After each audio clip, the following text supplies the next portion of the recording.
안녕하세요. 저는 40대 초반의 여자입니다. 잘 알려진 속담 중에서 뿌린 대로 거둔다라는 말이 있죠. 내가 마음을 좋게 쓰면 좋은 일이 따라오고 나쁘게 행동하면 결국은 나쁜 결과를 초래하기 마련이잖아요. 아직 나이를 많이 먹지는 않았지만 인생을 살아보니 그런 경우를 심심치 않게 보게 되는 것 같아요. 더군다나 얼마 전에 전 시어머니를 마주치고 나니 더욱 이 말이 생각이 났답니다. 전 시어머니를 마주친 건 정말 우연이었어요. 날씨가 좋아서 아직 돌이 안 된 아들을 유모차에 태우고 산책을 하던 중이었는데요. 작은 마트 앞을 지나가는데 경찰차도 와 있고 아주 소란스럽더라고요.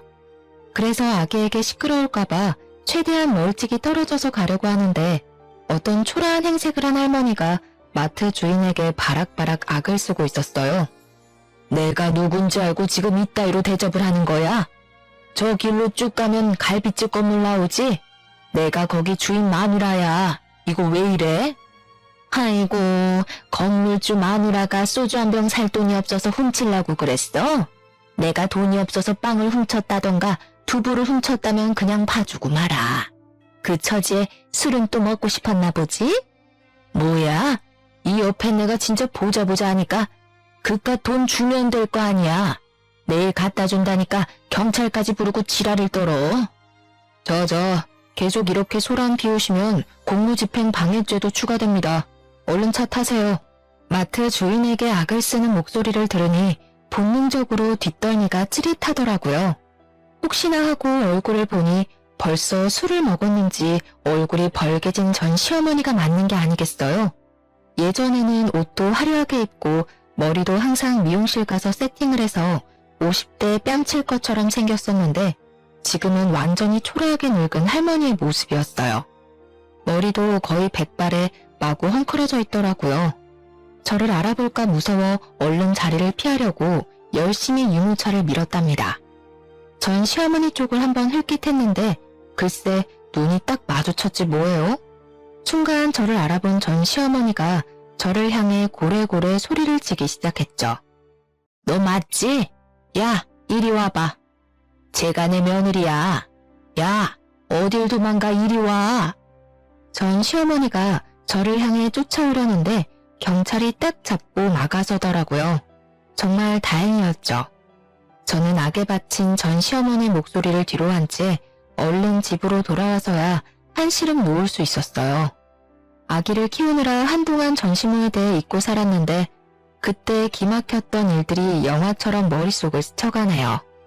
사연을 다 들으시면 여러분도 그때 제가 얼마나 충격을 받았을지 이해를 해주실 것 같아요. 그럼 제 이야기를 한번 시작해 볼게요. 저는 40대 초반까지 결혼을 하지 않았던 골드미스였어요. 대학교를 졸업하고 바로 중견기업에 취직해서 열심히 일만 했죠. 주변 친구들은 다 결혼하고 아이까지 낳을 때 저는 일만 했으니 팀장이란 직함은 얻었지만 항상 마음이 공허하더라고요. 이대로 자유롭게 살자고 생각이 들다가도 친구 돌잔치에 가면 또 그렇게 부러울 수가 없고요. 그러던 중에 친구의 지인이었던 남편과 우연히 만나게 되었죠.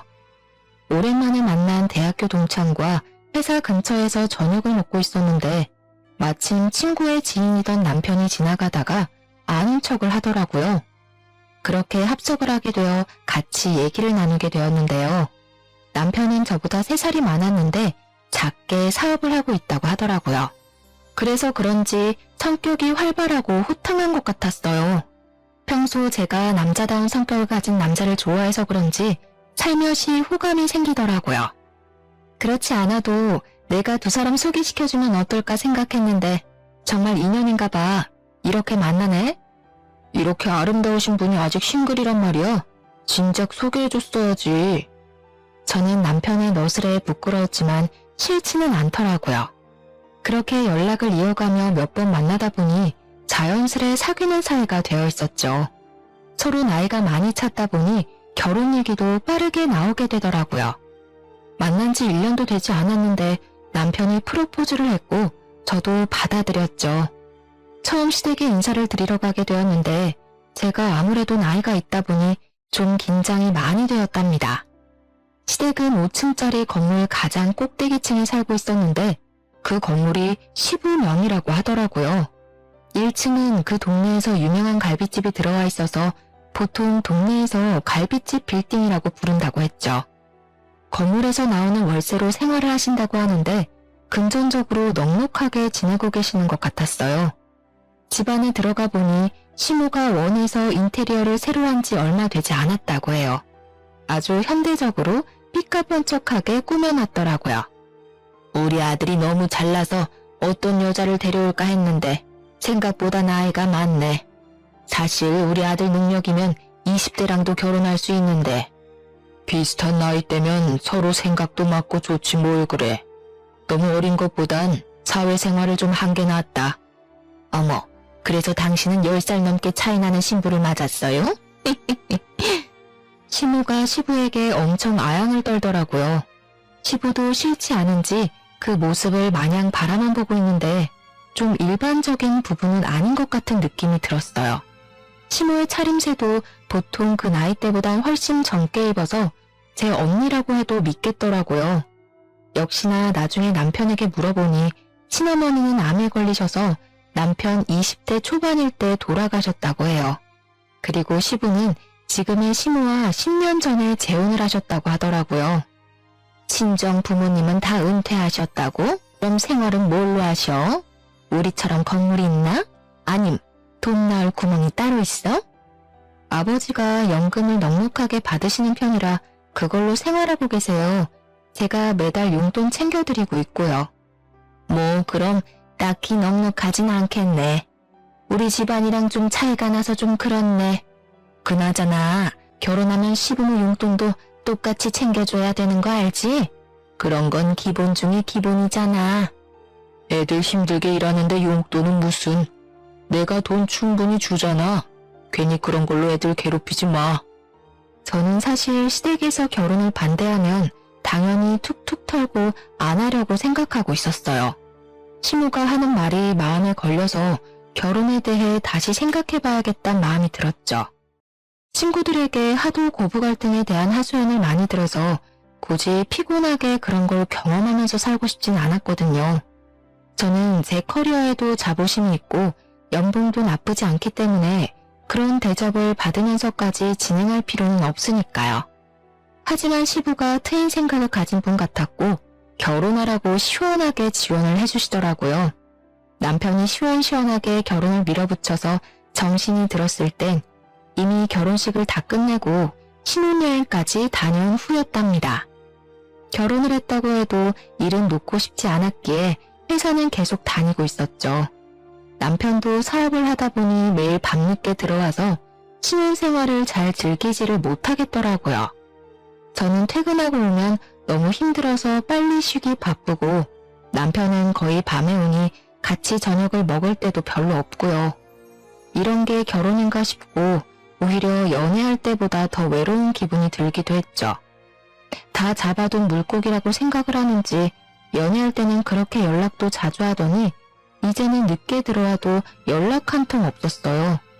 저도 서운함이 계속 쌓여가니 서로 서먹해진 상황에서 어느 날 남편이 출근 전에 이런 말을 하는 거예요.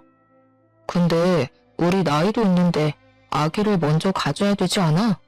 나는 나를 닮은 애를 꼭 갖고 싶거든.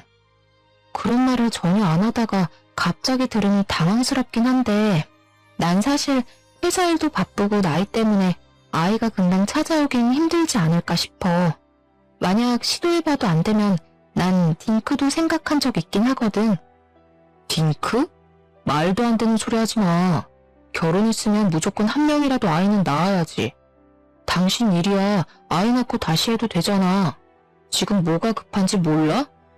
저도 저를 빼닮은 아기를 갖고 싶었고 남편이 너무나도 아이를 원했기 때문에 열심히 노력해 보기로 했어요. 친정엄마가 임신이 잘 되는 한약도 지어다 주셔서 빼놓지 않고 먹었죠. 몸이 건강해야 한다고 해서 평소에 운동도 싫어했지만 요가 수업도 듣기 시작했답니다. 저는 제 나름대로 노력을 하고 있는데 먼저 임신 계획하자던 남편은 무슨 생각인지 전혀 협조를 안 하더라고요. 사업한다고 일주일에 5일은 술을 먹고 들어오길래 아이가 갖고 싶으면 술을 끊어야 한다고 몇 번이나 말해도 듣지 않았죠. 당신 아기 갖고 싶다며 내가 술 먹지 말라고 했지. 내가 운동을 하라고 했어. 인스턴트를 못 먹게 했어. 그런 거 다 못해도 술이라도 끊어달라고 했잖아. 어이씨, 네가 사업에 대해 뭘 알아. 사업은 접대야. 거래를 틀려면 접대를 해야 된다고. 이게 다 일하는 거라니까? 나만 한약 먹고 운동하고 노력하면 뭐해. 하늘을 봐야 별을 따지. 나중에 내 탓하지 마. 야, 애는 네가 낳는 거지 왜 나한테 그래? 네가 20살이었어 봐. 내가 술을 먹든 말든 그게 무슨 상관이야? 매일 같은 문제로 싸우기 시작하니까 남편한테 점점 정이 떨어지더라고요. 결혼을 해도 행복하지가 않고 매일 스트레스를 받으니 점점 후회가 되기 시작했어요. 저는 더 이상 남편이 술을 먹고 와도 말도 걸지 않고 먼저 자버렸죠. 그랬으면 저의 달라진 태도를 알아채고 반성을 해야 되는 거 아닌가요? 제가 신경을 껐다고 생각을 했는지 아예 새벽 늦게 들어오는 날이 점점 늘어나기 시작했답니다. 그러던 어느 날은 인사불성이 돼서 회사 직원이 집까지 데리고 왔더라고요. 남편은 현관복도에 널브러져서 여기가 어딘지도 모르는 모양이었어요. 남편이 토를 하려는지 자꾸 욱욱대서 남편을 억지로 일으켜 앉혔죠. 그리고 귀 양쪽에 비닐봉투를 걸어버렸답니다. 야, 이거 뭐야? 아, 답답해. 아, 이거 빼. 야, 예솔아. 우리 예솔이가 제일 부드럽다니까. 남편이 비닐봉투를 확 빼더니 제 다리를 쓰다듬기 시작했습니다. 저는 너무 화가 나서 온 힘을 다해 남편 얼굴을 확 밀쳐버렸답니다. 남편이 억소리를 내면서 바닥에 머리를 쿵 찧었어요. 정말 남편이 나를 배신했다는 생각에 너무 실망스럽고 화가 머리끝까지 났죠. 이런 남자를 믿고 아이를 가지려고 노력하는 게 맞는 건가 싶은 마음이 들었답니다. 그 뒤로 한동안 저는 남편과 단 한마디 말도 섞지 않았어요. 남편도 자신이 실수한 걸 알았는지 저에게 섣불리 말을 걸지 못하더라고요. 저녁에도 일찍 들어오는 날도 생겼지만 전 신경 쓰지도 않고 안방 문을 걸어 잠궈버렸죠. 주말엔 몇 주 전부터 시댁 식구들과 저녁 모임을 하기로 약속을 잡아놓은 상태라 가야 될지 말아야 될지 고민이 되었는데요. 안 가면 둘이 싸웠다는 걸 시부모님도 다 알게 될 테고 그럼 또 시끄러워질 게 뻔하니까 생각만 해도 머리가 아프더라고요.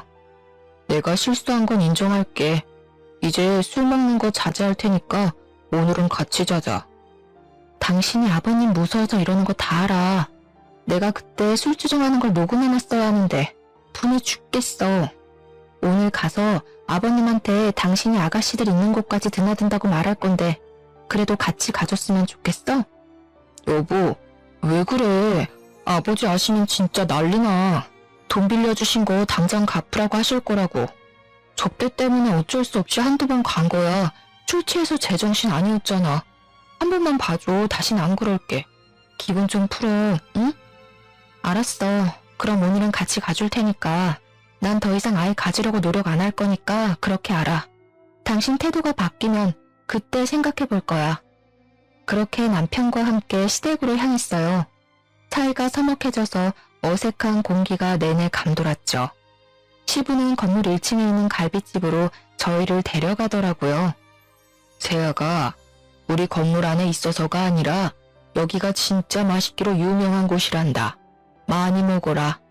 그런데 아직 좋은 소식은 없는 거니? 아이 여보, 아직 시음을 더 즐겨야지 무슨 그런 소리를 해요. 애들 부담되게. 젊은 나이가 아니니까 얼른 아이 낳고 즐겨도 충분하다. 내가 자식은 이놈 하나라 손이 아주 귀해. 내가 손주 하나만 있으면 소원이 없겠다.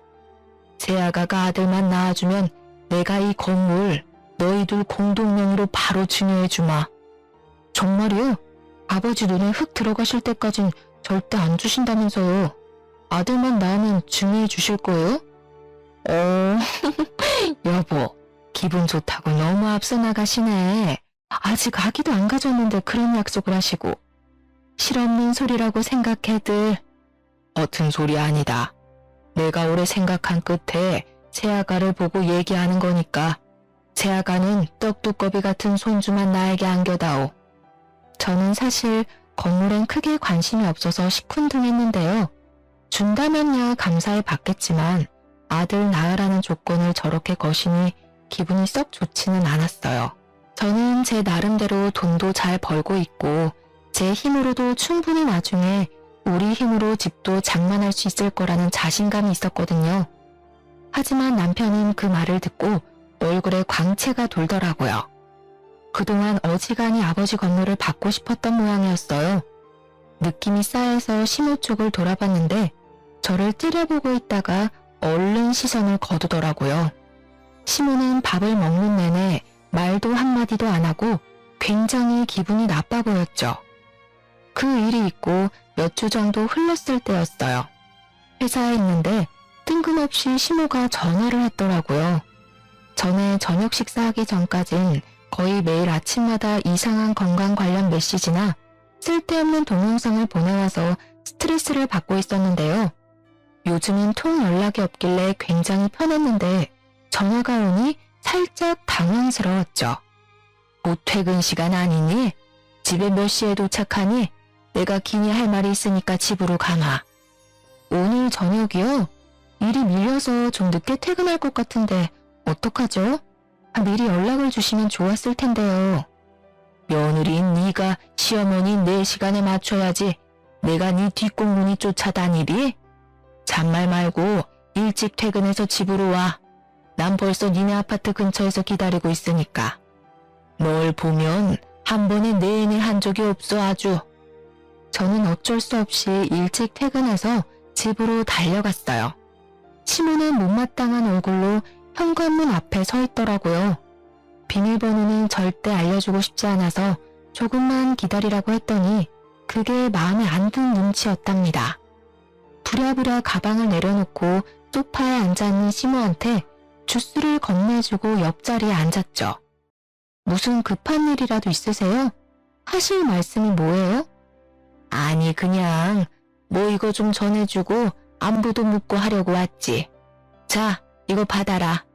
네가 일을 많이 하는 것 같아서 내가 내 보약 지으면서 한 첩 같이 지었어. 매일 빠뜨리지 말고 먹거라. 아, 안 그러셔도 되는데. 네, 감사합니다.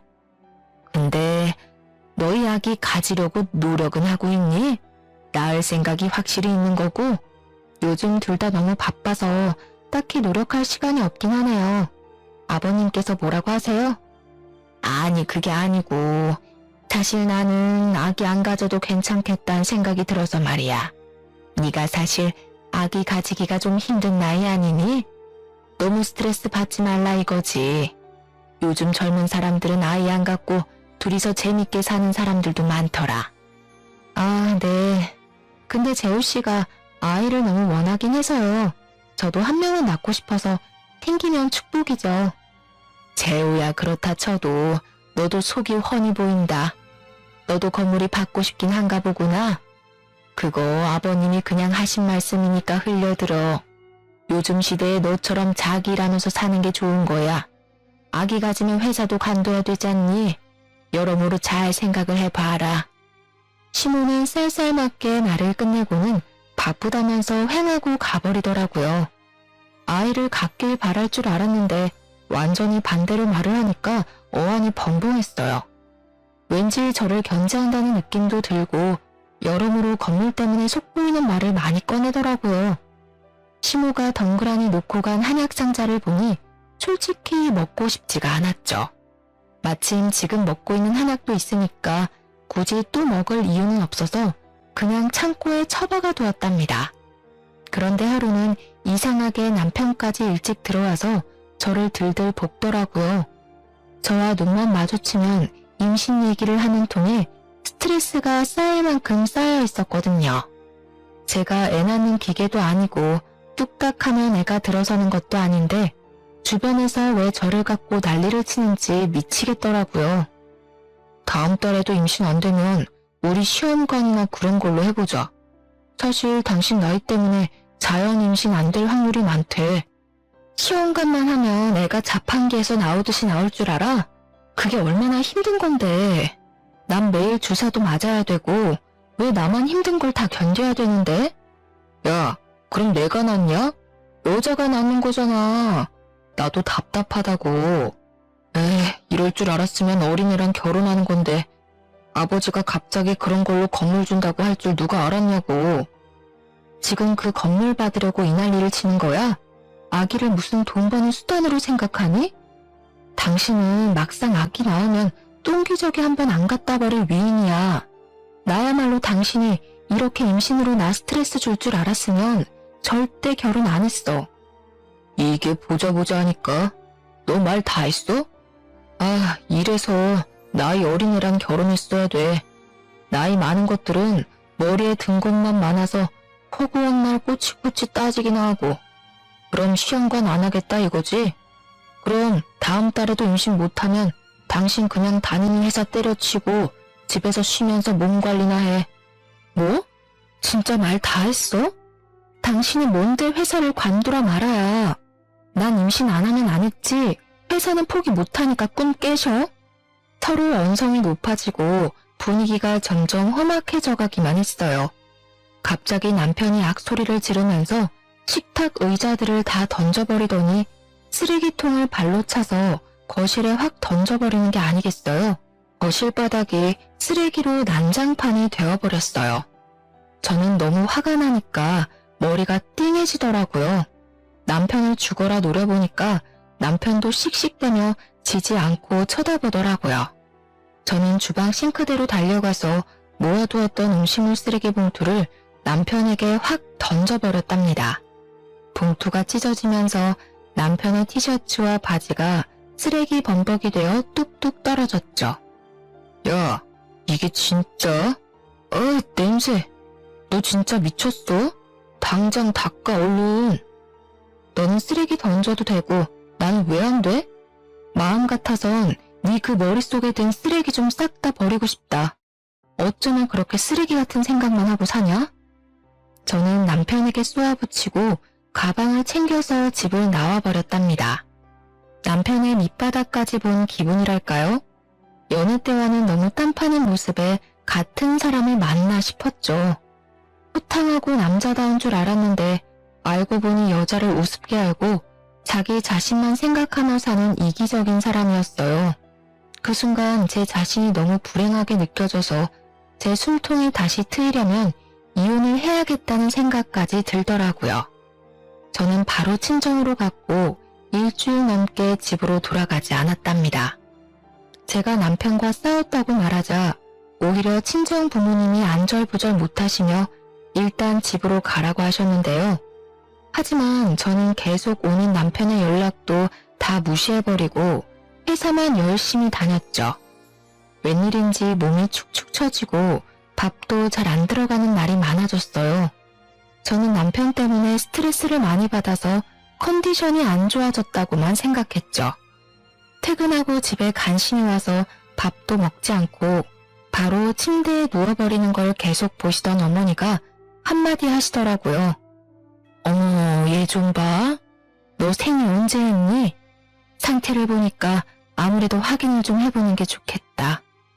저는 엄마의 말에 설마 하고 달력을 찾아보았어요. 그런데 정말 2달째 건너뛰고 있는 게 아니겠어요? 임신 준비할 때는 매일 배란기를 확인하고 계산하는 게 일이었는데 남편과 헤어지기로 결심하고는 아무 신경도 쓰지 않았거든요. 저는 얼른 테스트기를 해보았는데 선명한 2줄이 보이더라고요. 얼마 전까지만 해도 이 2줄이 얼마나 보고 싶었는지 몰라요. 안 좋은 상황에서 임신을 확인하고는 마냥 기뻐할 수는 없는 걸 보니 인간의 마음이 얼마나 갈대 같은지요. 저는 당황스럽기도 하고 바라던 일이 이루어졌으니 좋기도 하면서도 아기를 혼자 키워야 하나 하는 생각도 들고 별 감정이 다 들더라고요. 남편한테 좋아하면서 마냥 알릴 수도 없는 현실이었으니 씁쓸하기도 했고요. 저는 엄마에게 당분간 우리만 알고 있자고 하고 테스트기를 서랍 안에 넣어놨어요. 저녁을 먹는 내내 남편에게 알려야 하는지 말아야 하는지 생각하느라 무슨 맛인지도 모르고 먹었던 것 같아요.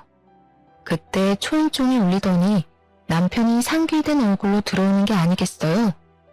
내가 아까 전화했다. 그렇게 바라던 임신을 했는데 알려줘야지. 이제 아기까지 찾아온 마당에 이혼하니 많이 허튼 소리 말고 장서방이랑 얼른 화해하고 집으로 돌아가. 엄마, 내가 말하지 말라고 했잖아요. 이 인간이 나한테 어떻게 했는지 내가 다 얘기했잖아. 너도 잘한 거 없어. 장서방, 얼른 얘 데려가게. 또 우리 딸한테 막대하면 정말 그땐 그냥 못 넘어가네. 이제 아이도 가졌으니 아주 여왕처럼 떠받들어야 돼. 네, 장모님, 여부가 있겠습니까? 여보, 정말 내가 미안해. 나 그동안 진짜 반성 많이 했어. 우리 부모님은 당신 집 나간 것도 모르시니까 그냥 없던 일처럼 다시 집에 들어가면 돼. 우리 깜찍이랑 같이 집에 가자. 여보, 정말 고마워. 벌써 태명까지 지어서 호들갑을 떠는 남편을 보니 만감이 교차했어요. 미우나 고우나 아기 아빠인데 다시 한번 잘 지내보자고 마음을 먹었죠. 다시 집으로 들어가게 되었고 남편은 벌써 시부모님에게 제 임신 사실을 알렸더라고요. 마침 다음 날이 주말이어서 시부모님이 집으로 찾아오셨죠. 아가, 정말 고맙다. 아무쪼록 몸 조심하고 또 조심하거라. 떡두꺼비 같은 손주 녀석인 것만 확인하면 내가 바로 너희에게 건물 넘겨주마. 근데 아버지, 만약 딸이면 진짜 건물 안 주실 거예요? 우리 집안 대를 이을 손주 녀석이 태어나야 니놈이 건물을 가질 수 있는 자격이 있는 거야. 딸이면 아쉽지만 둘째도 생각해봐야지. 아버님, 지금이 무슨 조선시대도 아니고 아들, 딸을 차별하세요. 그리고 요즘엔 딸을 더 좋아해요. 아이고, 왜? 딸이면 건물 못 받을까봐 지금 미리 손 쓰는 거니? 아직 5주라면서 벌써 김칫국들 마시기는. 어머니, 저는 건물에 욕심 없어요. 주시면 뭐 거절은 안 하겠지만 안 주셔도 괜찮아요. 왜 자꾸 제가 욕심내는 것처럼 말씀을 하세요? 내가 언제? 말이 그렇게 들렸다는 거지. 너는 그 말 대답 좀 그만해. 마흔 넘어서 용케애가 들어서니까 아주 기고만장하니? 시모가 저를 째려보면서 막말을 쏟아내는데 어이가 없더라고요. 누가 들으면 제가 건물 달라고 조른 줄 알겠더라니까요. 여기서 더 말을 이어가 봤자 뱃속의 아기에게 스트레스만 줄 것 같아서 속으로 참을 인자를 새기며 입을 꾹 다물었답니다. 남편은 정말 달라지려는 듯이 성실한 모습을 보여주기 시작했어요. 정말 바쁜 일이 아니고서는 저녁 먹을 시간에 들어오려고 노력하더라고요. 제가 입덧을 해서 밥을 못 먹고 수박과 오렌지 주스만 먹었거든요. 저녁이면 수박을 한 톡씩 사와서 다 썰어서 통에 착착 담아두기까지 하더라고요. 아기가 생기니까 이렇게 바뀔 줄이야. 정말 신기할 정도였어요. 그렇게 남편과 사이는 점점 회복되어 가고 있었는데요. 문제는 시모였어요. 자꾸 이상한 내용의 동영상을 보내기 시작하는 거예요. 너무 보기 싫어서 대부분 그냥 지워버렸는데 가끔 보면 아이 키우다가 너무 힘들어서 부부가 이혼한 이야기나 심한 건 유산되는 이유 보여주는 동영상 같은 걸 찾아서 보내는 거 있죠. 도대체 왜 시모가 삐딱선을 타고 있는지 이유를 모르겠더라고요. 제가 답장도 안 하고 아무런 대꾸도 안 하니까 어느 날 전화를 했더라고요. 살아있었네. 나는 하도 답장이 없어서 잘못된 줄 알았다 얘. 어머니, 말씀이 좀 그러네요. 그런 이상한 동영상 보내는 게 안부 물으시는 거였어요? 저 가뜩이나 입도 심해서 기운도 없고 일도 바쁘니까 이제 그만 보내주셨으면 좋겠어요. 이상한 거라니? 난 다 널 생각해서 보내는 건데 다 보면 앞으로 도움이 되는 건데 그걸 몰라. 너 가만 보면 시부 앞에선 꼬리를 살랑살랑거리면서 나는 부대접을 하는 것 같다. 너 내가 제우 친엄마 아니라고 지금 무시하는 거야? 제가 무슨 부대접을 하나요? 그런 적 없어요. 어머니야말로 저 임신한 거 별로 달갑지가 않으신가 봐요? 뭐? 그게 무슨 벼락 맞을 소리야? 내가 얼마나 기쁘고 축복해주고 있는데 그딴 소리 들으니 기가 막히다. 내가 오늘 아기 신발도 사주려고 만나자고 전화한 거야. 오늘 퇴근하고 네 회사 근처 백화점에서 좀 보자. 아, 제가 요즘 몸이 너무 힘들어서요. 죄송한데 다음에 가면 안 될까요? 이거 봐라. 또 나를 무시하지? 내가 말하면 좀 내니 하고 따를 생각을 해야지. 7시에 정문 앞에서 기다릴 거니까 그렇게 알아.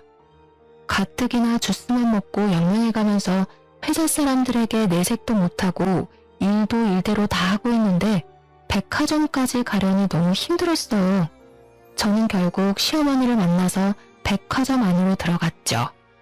저는 아기용품 매장만 가서 얼른 사고 집에 가고 싶었는데 시어머니가 1층부터 제 팔짱을 딱 끼고 삥삥 돌며 구경을 하는 거예요. 어머님, 저 진짜 너무 몸이 힘들어서 얼른 아기 거 먼저 좀 사러 가면 안 될까요? 예, 백화점에 왔는데 구경을 좀 해야지. 아니, 겉으론 멀쩡해 보이는데 뭐가 힘들다고 그래? 배가 남산만큼 나온 것도 아니면서. 저도 임신이 처음이었지만 시모는 재혼 전에도 한 번도 아이를 가진 적이 없어서 그런지 임신 초기에 얼마나 힘든지 이해를 못하는 것 같았죠. 아기용품 매장이 있는 3층까지 구석구석 삥삥 도는데 정말 주저앉고 싶더라고요. 가까스로 정신을 부여잡고 시모가 골라주는 아기 신발을 하나 받아들고 나왔어요. 이상하게 백화점에 앉아서 쉬는 의자가 없어서 잠깐 쉴 수도 없었거든요. 저는 빨리 집에 갈 생각만 하고 있었기에 엘리베이터 쪽으로 걸어갔어요. 시모가 뒤에서 저를 재빠르게 쫓아오더니 팔을 잡더라고요. 아유, 얘.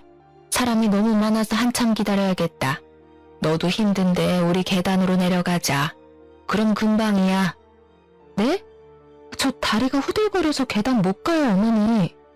시어머니는 제 말도 듣지 않고 비상구 문을 벌컥 열었고 저를 기다리고 있더라고요. 제가 움직이지 않자 인상을 팍 쓰면서 오라는 손짓을 계속 해댔어요. 예, 빨리 오라고. 사람이 그렇게 많은데 저한테 소리를 삑 지르기까지 하더라고요. 저는 사람들 눈을 피해서 비상구 쪽으로 걸어갈 수밖에 없었어요. 난간을 꼭 잡고 내려가기 시작하는데 시모가 앞서가지 않고 제 뒤에서 따라오는 게 아니겠어요. 저보다 걸음도 훨씬 빠른데 뒤에 떡 버티고 있으니 불편하고 신경이 쓰였답니다. 거의 1층에 도착하자 한시름이 놓여서 잠깐 쉬려고 하는 찰나에 다리가 휘청이면서 난간을 잡을 새도 없이 몸이 앞으로 고꾸라져 버렸답니다. 저는 계단을 대굴대굴 굴러서 바닥으로 떨어졌어요. 제가 잠시 정신을 잃었는지 시모가 소리치는 게 들렸었는데 깨어나 보니 병원 응급실이더라고요. 제 손을 붙잡고 울상이 된 남편의 얼굴이 보이고 뒤쪽으로 시부모님이 서 계셨죠. 여보, 괜찮아? 도대체 어떻게 된 거야? 초기가 가장 위험하다는데 조심해야지. 아기는? 아기는 무사한 거야? 응, 다행히도 아기는 무사하대. 걱정하지 마. 나 아까 어머니 전화 받고 얼마나 놀랐는지 몰라. 시부가 엄청 뭐라고 한 모양인지 시모는 풀이 확 죽어있더라고요. 이상은 없어서 바로 퇴원했는데 좀 캥기는 부분이 있었죠. 제가 넘어질 때 시모가 다리를 건 듯한 느낌이 들었던 것 같은 거예요. 근데 확실하지가 않고 저도 정신이 없었기에 그냥 넘길 수밖에 없었어요. 그 이후로는 왠지 시모와 거리를 둬야겠다는 생각이 들었답니다. 이제 임신한 지도 거의 12주가 가까워지고 있었어요. 이때쯤이면 아들인지 딸인지 알려주신다고 해서 남편이 정기검진 날짜만 엄청 기다리고 있더라고요. 입덧도 사라지고 백화점 사건 이후로 시모도 연락이 없어서 평화로운 날을 보내고 있었는데요. 어느 날 주말에 남편도 약속이 있다고 나가서 저 혼자 푹 쉴 마음으로 여유롭게 아침을 먹고 있었죠. 갑자기 초인종이 울려서 나가보니 시모가 쫙 빼입고 서 있는 게 아니겠어요. 예, 얼른 옷 입어라. 병원이 1시면 문 닫으니까 빨리 가야 돼.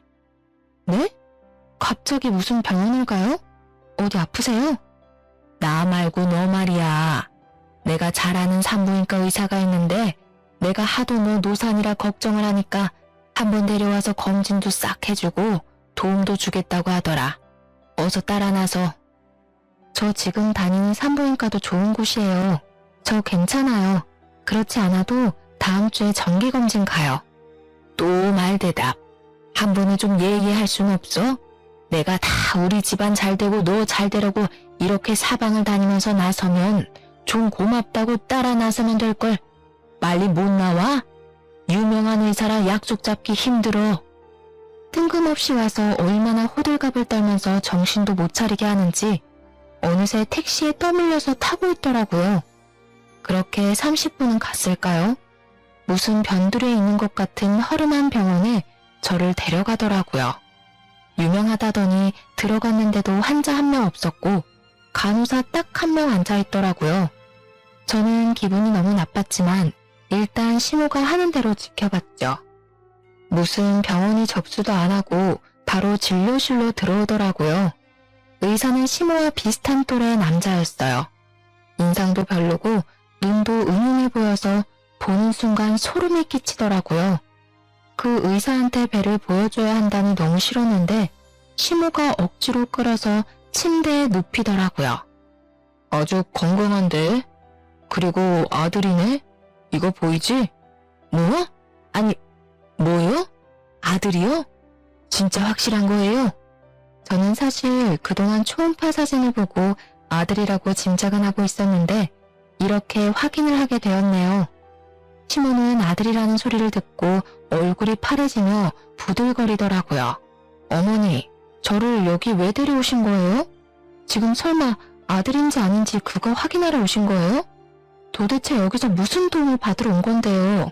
저 지금 굉장히 기분이 나쁘거든요? 저는 의사 손을 팍 쳐버리고 침대에서 내려와 진료실 밖으로 나가버렸어요. 너무 열이 뻗쳐서 정수기에서 냉수를 한참 뽑아 마시고 심호흡을 했죠. 심호를 두고 그냥 나와버리려고 했는데 가방을 진료실 책상에 두고 왔더라고요. 그래서 다시 진료실 쪽으로 걸어갔는데 문이 살짝 열려진 채로 둘이 심각하게 얘기를 하고 있더라고요. 어떻게 방법 없겠어? 아니 하필 왜 아들이야? 혹시 먹으면 잘못되는 그런 약 같은 건 없어? 이미 손 쓰기엔 너무 늦었어. 약 먹는다고 해도 잘못하면 장애아로 태어날 수도 있는 거고 아주 위험해. 그러게 내가 좀 더 빨리 끌고 오랬잖아. 저 화상이 말을 들어먹어야 말이지.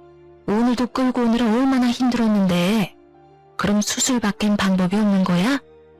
대화를 듣고 있으니 머릿속이 하얘지며 몸이 부들부들 떨려왔죠. 임신을 달가워하지 않는 건 느끼고 있었지만 이렇게 무서운 생각을 하고 있는지는 상상도 하지 못했으니까요.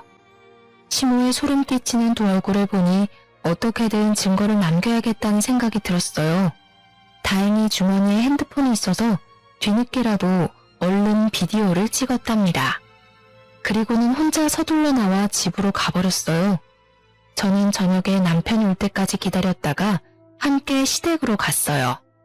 제가 집 안에 들어서자마자 시모가 큰 소리를 치기 시작하더라고요. 연락도 없이 너 혼자 가버리면 어떡하니? 가방도 두고 가서 얼마나 걱정했는지 알아? 애가 기본이 안 돼 있어. 걱정이요? 같이 있다간 또 무슨 수작을 부릴지 모르니까 제가 얼른 도망친 건데요? 뭐? 수작? 이게 아주 막 나가네. 내가 재혼했다고 지금 이렇게 무시를 하는 거야? 여보, 얘 말하는 것 좀 봐요. 나를 얼마나 무시하는지 봤죠? 이간질 시키려면 상대 봐가며 제대로 했어야죠. 그럼 이건 어떻게 설명할 건데요? 저는 아까 찍은 비디오를 열어 시부모와 남편에게 보여줬습니다. 그걸 본 시모가 얼굴이 사색이 돼서 핸드폰을 뺏으려고 하더라고요. 저는 얼른 시모의 손을 쳐버렸어요. 내가 참아보려고 했는데 사람이 할 짓이 있고 못할 짓이 있는 거예요. 아무리 친자식이 아니래도 어떻게 손주를 잘못되게 할 생각을 할 수가 있어요? 이게 지금 우리 아기 두고 하는 말이란 말이야? 이 아줌마가 진짜 미쳤네? 그동안 아버지 생각해서 대우해줬더니 진짜 내 엄마라도 된 것 같아? 아, 딱 알겠네. 이 건물 나한테 넘어갈까봐 이런 짓을 꾸민 거지? 그렇다고 이게 당신께 될 것 같아? 아니, 그게 아니라 오해가 있는 것 같은데 우리 손주 얘기를 한 게 아니라 이 의사가 내 친구인데 다른 환자 얘기를 한 거야. 너는 나한테 물어보지도 않고 이렇게 오해를 하니? 오해요? 일부러 저기까지 끌고 가서 뭔 짓을 하려고 했는지 저 의사 데려다가 물어볼까요? 내가 이걸로 저 의사 고소할 수도 있어요. 그리고 예전에 나한테 준 한약도 몸 차게 만들어서 애 못 갖게 하는 약이었던 거 내가 모를 줄 알았어요. 그냥 넘어가 주니까 누굴 바보로 알아요? 갑자기 심호의 얼굴이 울그락 푸르락 대더니 제 뺨을 세게 내려치는 게 아니겠어요. 저는 너무 놀라서 바닥에 주저앉았어요. 남편이 심호를 확 밀치고 저를 일으켜 안았죠. 이 여자 진짜 미친 거 아니야? 감히 누굴 건드려? 아버지, 왜 이 꼴을 보고도 아무 말이 없으세요? 예? 시부는 아주 침착한 표정으로 소파에 앉아있다가 안방으로 들어가 무슨 서류 봉투를 가져오더라고요. 그러더니 시모의 얼굴에 확 던져버렸죠. 당신 왜 이래요? 이건 또 뭐예요? 시모는 인상을 찡그리며 서류 봉투를 열어보았어요. 봉투 안을 들여다본 시모 얼굴이 순식간에 새하얘져서 말을 더듬기 시작하더라고요. 마치 염라대왕을 본 것 같은 표정이었죠. 시부가 어이가 없다는 듯이 고개를 저으며 시모 손에서 봉투가 거칠게 빼앗아 들었어요. 그리고는 봉투 속에 든 사진들을 시모의 얼굴에 쫙 뿌려버리더라고요. 당황한 시모가 어떻게든 사진을 숨기려고 땅바닥에 엎어져 추한 꼴을 보이기 시작했어요. 남편도 사진 한 장을 뺏어 들고 자세히 보고 있길래 저도 사진들을 살펴봤는데 시모가 다른 남자들과 찍은 사진들이었어요. 웃긴 건 한 명이 아니라 다 다른 남자들이더라고요. 그 중에는 기가 막히게도 오늘 봤던 의사의 얼굴도 보였죠. 이 옆했네야. 내가 바보라서 여지껏 속아줬다고 생각하지? 그동안 나 몰래 월세 빼돌려서 그 돈 흥청망청 쓰고 다닌 거 누가 모를 줄 알아? 그걸 알아내다 보니 니년이 이렇게 남자를 돌아가며 만난다는 걸 알게 됐지. 더 할 말 있어? 여보, 월세는 내가 가끔 받아쓰긴 했는데 진짜 몇 번 안 돼요. 다신 안 그럴게요. 한 번만 봐줘요, 네? 이건 다 오해예요. 다 같은 모임 친구들이라고요. 친구들? 너는 친구랑 이런 데도 들어가냐? 네가 내 재산을 빼돌린 것도 모자라 나를 배신해. 거기다가 내 손자한테까지 손을 대려고 해. 너는 내가 봐줄 수가 없어. 돈도 모자라 이 건물까지 탐으려고 감히 내 손주를 건드려? 시모는 화장이 다 번져서 거머진 눈물을 줄줄 흘리며 시부의 다리를 붙잡고 늘어지더라고요. 여보, 제발 한 번만 봐줘요. 지금부터 죽은 듯이 살게요. 제발 버리지만 말아요. 당신 없이 나는 못 살아요. 내가 아니라 내 돈 없이 못 사는 거겠지. 당장 내 집에서 꺼져. 지금 안 나가면 내 손주 건드린 채 톡톡히 물릴 줄 알아. 이게 당신한테 주는 마지막. 시모는 시부의 손에 끌려서 건물 1층 밖까지 쫓겨나갔어요. 창문 밖으로 보니 시모는 건물 앞에 주저앉아서 소리를 지르며 울고 있더라고요. 몇 시간이 지나도 그 앞에 있어서 사람들이 웅성웅성 대기도 했죠. 보다 못한 남편이 경찰에 신고를 했고 경찰과도 한창 실랑이를 하다가 결국은 경찰차를 타고 가면서 마무리가 되었답니다. 그 후로 매일 시모가 건물 앞에 와서 시부를 찾으면서 울어서 영업방해로 여러 번 경찰이 찾아오기도 하고 소란이 계속되었다고 해요. 시부가 저와 아기의 안정을 위해서 출산 때까진 시댁에 오지 말라고 해서 시모를 그 후로 보진 않았답니다. 시부는 소송을 진행해서 시모한테 돈 한 푼도 주지 않고 이혼할 수 있었어요. 시모는 남은 돈으로 변호사까지 고용해서 어떻게든 재산을 분할받으려고 발악을 했지만 불리한 증거가 너무 많아 통하지 않았죠. 저는 무사히 아들을 순산했고 출생 신고하는 날에 맞춰 시부가 선물처럼 건물을 증여해 주셨답니다. 집안에 분란을 일으키던 시모가 사라지고 아기가 태어나니 웃을 일이 많아지고 평화가 찾아오더라고요. 가족이 모일 때는 일부러라도 시모 얘기는 절대 하지 않았고 저도 육아휴직을 하면서 아기만 열심히 키우다 보니 어느새 시모의 존재 자체가 희미해져 갔었는데요.